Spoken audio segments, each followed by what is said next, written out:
नमस्कार, आप देख रहे हैं सत्ता विमर्श। पीके की बात में आपका स्वागत है। मैं हूं किरण और मेरे साथ हैं। नमस्कार, मैं प्रवीण कुमार। आज का दिन बेहद अहम है और कष्टकारी भी है। लगातार हम देख रहे हैं कि कोरोना महामारी की वजह से कितनी बड़ी तादाद में लोग हताहत हो रहे हैं और कोरोना को लेकर ही हम बात करेंगे।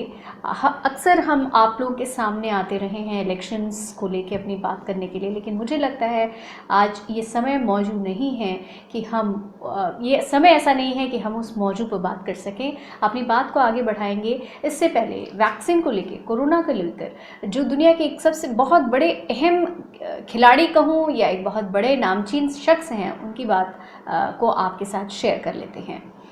But some of the rich countries, including the US and the UK, even this summer, will get to high vaccination levels, and that'll free up so that we're getting vaccines out to the entire world in late 2021 and through 2022. And so we won't have eradicated this disease, but we'll be able to bring it down to very small numbers by the end of 2022. तो ये कौन थे, ये आप पहचाने गए हैं। इन्होंने कोरोना की समय सीमा को लेकर एक कुछ कहा है।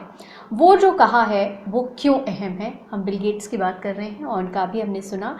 इन्होंने कहा है, जो बात कही है उसको थोड़ा सा ब्रीफ कर देती हूँ कि उन्होंने कहा है कि 2022 के अंत आते आते तक कोरोना विदा शायद हो सकता मतलब है, सब कुछ नॉर्मल हो जाएगा। और लोगों का सवाल भी ये है कि आखिर ये जाएगा तो जाएगा कब, क्यों अहम है इनकी बात। नहीं, हम आप अगर देखते हैं तो हम लगभग 1 साल से इस तरह की बात हम कर रहे हैं। बिल गेट्स की बात कर रहे हैं और कोरोना की जो कहानी है, कोरोना कॉन्स्पिरेसी की जो कहानी है, उसको लेकर हम लगातार बात करते आ रहे हैं और हम लगातार और हम ही क्या बोल रहे हैं, ये सोशल प्लेटफॉर्म पे या गूगल प्लेटफॉर्म पे आपको गूगल करिएगा तो आपको बहुत कुछ मिल जाएगा। तो शुरू में भी जो बिल गेट्स ने जो बातें कही थी, लगभग हमें 2015 से वो कहते आ रहे हैं और तमाम प्रेजेंटेशन दे रहे हैं, स्पीच दे रहे हैं, उसके बारे में जो जिस तरह की बातें कर रहे हैं वो लगातार आप देखेंगे तो वो एक मतलब वो सच साबित हुई है। तो हम आज भी बिल गेट्स की बात को ही हम सच मान रहे हैं।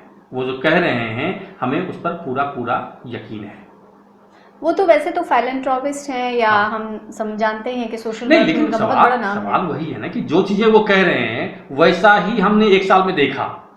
तो आज भी जो कह रहे हैं वो मैं मान के चलता हूं कि अगर वो 2022 में वो कह रहे हैं कि दुनिया नॉर्मल हो जाएगी, 2022 के अंत तक उन्होंने कहा है कि वैक्सीनेशन का प्रोसेस चलेगा और उसके बाद से दुनिया वापस ढर्रे पे आ जाएगी। और बहुत हद तक आप देखेंगे तो वेस्टर्न कंट्री में बहुत कुछ नॉर्मल हो भी गया है, धीरे धीरे धीरे नॉर्मल हो रहा है। लेकिन हमारे इंडिया में जो स्थिति है वो बहुत ही तबाही मचाने वाला है, दुखदाई है, कष्टकारी है। तो वो हम इसको मान के चलते हैं कि अगर वो बिल गेट्स कह रहे हैं तो ऐसा होगा। क्योंकि जो आज तक की खबर है, मतलब आज इस डेट तक की जो अभी तक की खबर है उसमें यही है कि 24 घंटे में 3.79 लाख, आप समझिए करीब करीब 4 लाख के बराबर जो है लोग इससे संक्रमित हुए हैं। तो क्या हम कह सकते हैं कि दुनिया बिल गेट्स की ओर देख रही है? बिल्कुल देखनी चाहिए, क्योंकि वो जो कुछ कह रहे हैं वो सच साबित होता आ रहा है। इसलिए हम इस बात पर भी यकीन करेंगे, दुनिया को भी यकीन करना पड़ेगा, क्योंकि वो सारी चीजें जो हैं वो ऐसे वो आंख मूंद के कोई हवा में बात नहीं करते हैं नरेंद्र मोदी की तरह, ठीक है ना।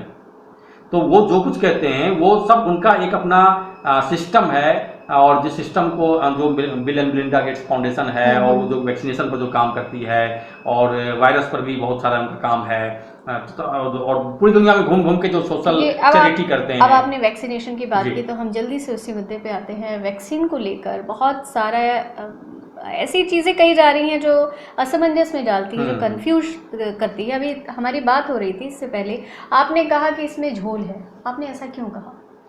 नहीं, झोल है ये, क्योंकि इसी इंटरव्यू में जो द स्काई को इंटरव्यू दिए हैं बिल गेट्स, उसी में ये भी बातें 2022 की भी बातें उन्होंने की हैं और ये वैक्सीन को लेके भी जो उन्होंने जो चीजें की, पेटेंट वाली जो बात इसमें सुनने में मिली उनसे शायद ये इस बात को सवाल किया गया कि क्या आप इसकी जो रेसिपी है, जो इसका फॉर्मूला है वैक्सीन का, आप ये बोल रहे थे, इससे पहले भी हम उनका ये एक बयान दिखा देते हैं। बिल्कुल।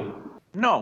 Why not? Well, there's only so many vaccine factories in the world, and people are very serious about the safety of vaccines. And so moving something that had never been done, moving a vaccine from, say, a J&J factory into a factory in India, that it's novel. It's only because of our grants and our expertise that can happen at all. The thing that's holding things back in this case is not intellectual property. There's not like some idle vaccine factory with regulatory approval that makes magically safe vaccines.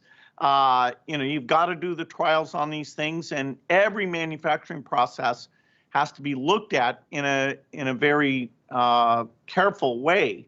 हाँ, तो ये जो कह रहे हैं ना कि हम इस फॉर्मूले को डिस्क्लोज नहीं कर सकते, ये सेफ्टी मेजर्स के लिए सही नहीं है। हाँ, सेफ्टी को देखते हुए देखिए वो तो अपना तर्क देंगे, हाँ, लेकिन जो दुनिया है, दुनिया को नहीं पता पेटेंट क्या होता है, आम आदमी को नहीं पता पेटेंट क्या होता है, उसका रेसिपी क्या होता है, कैसे, लेकिन उसको ये समझ में आना चाहिए कि ये इसमें ये चीजें कंपोनेंट्स हैं जो हमें कैसे पता कि भाई ये वैक्सीन हमारे अमेरिका भी कह रहा है, हाँ, यूके भी कह रहा है, वो भी अपनी जो उसमें इंग्रेडिएंट्स है, रेसिपी जिसको कहा जा रहा है। और जैसे हमने देखा कि इन्होंने कहा है अपने इंटरव्यू में बिल गेट्स ने कि टाइट सर्कल होना चाहिए, ये बात कही है। तो पेंडेमिक के दौर में क्या ये पेटेंट जैसी चीज़ होनी चाहिए? भारत ने हालांकि मुखर होकर इसके अगेंस्ट में भी अपनी बात कही है, तो इसीलिए लगता है कि पेटेंट कराने की क्या जरूरत है इस पेंडेमिक के दौर में, और इसीलिए आपको लगता है कि इसमें झोल है? ये देखिए सारा पेटेंट और तमाम चीजें जो भी उसमें रॉ मटेरियल लग रहा है, उनसे कंपोनेंट्स का पेटेंट, वो हर कुछ का पेटेंट्स बहुत पहले करा लिया गया। इसीलिए तो ये बिल गेट्स पर संदेह जाता है सबको। ये सब चीजें बहुत पहले हो चुकी हैं। बिल गेट्स कोरोना का लोगो दिखा रहे हैं 2015 में दिखा रहे हैं, 16 में दिखा रहे हैं, तो वो सारी चीजें हमें दिख रही हैं। तो संदेह इसलिए होता है। तो हम झोल की जो बात करते हैं, हम ये नहीं कहते हैं कि आप वैक्सीन मत लगवाइए, है ना, वैक्सीन जरूर आज की सुरक्षा के लिए आई है, और बहुत सारे लोगों को कहते हैं कि भैया ठीक है सब कुछ बढ़िया है, बहुत लोगों के साथ दिक्कत भी हुई है, साइड इफेक्ट्स भी आए हैं, क्योंकि होता क्या है ना कि वैक्सीन की एक प्रोसेस होती है और लंबी प्रोसेस होती है, और उसमें मैक्सिमम प्रोसेस जो है वो ट्रायल में जाता है। बनाने के प्रोसेस में उतना टाइम नहीं लगता है, लेकिन और चूंकि कोरोना का जो सिम्टम वो बार बार वो क्या बोलते हैं, म्यूटेंट हो रहा है, बदल रहा है, अपने आप को बदल रहा है, तो आप कितना अपडेट करेंगे वैक्सीन को जल्दी जल्दी। तो वैक्सीन की एक प्रोसेस होती है, और उस प्रोसेस को मुझे लगता है कि वो बहुत जल्दी जल्दी में वैक्सीन बनाई गई है, ठीक है।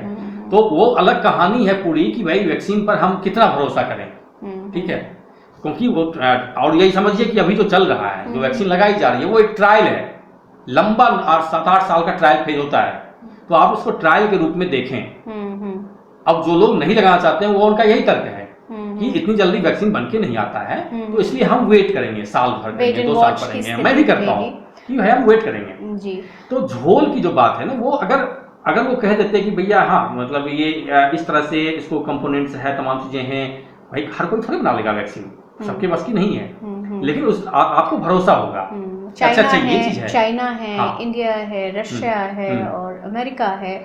तो यहाँ पे रशिया का हमने बताया स्पुतनिक जो बन रही है, तो ये कुछ ऐसे पॉकेट्स हैं दुनिया के जहाँ बन रही है, और गरीब देशों को बहुत इसकी आवश्यकता है। गरीब देशों की क्या बात करें, आज हमारे देश में ही कितनी बड़ी किल्लत हम सामने देख रहे हैं। नकाब बहुतों के चेहरे पे लगा हुआ है, जो धीरे धीरे सबके सामने आ रहा है। पीपल वर्सेस प्रॉफिट में से हमें तय करना होगा, और हमारे जो रिच कंट्रीज़ हैं उनको तय करना होगा कि उनके लिए दुनिया में क्या अहम है। फ़िलहाल हमें यानी पीके को दीजिए इजाज़त।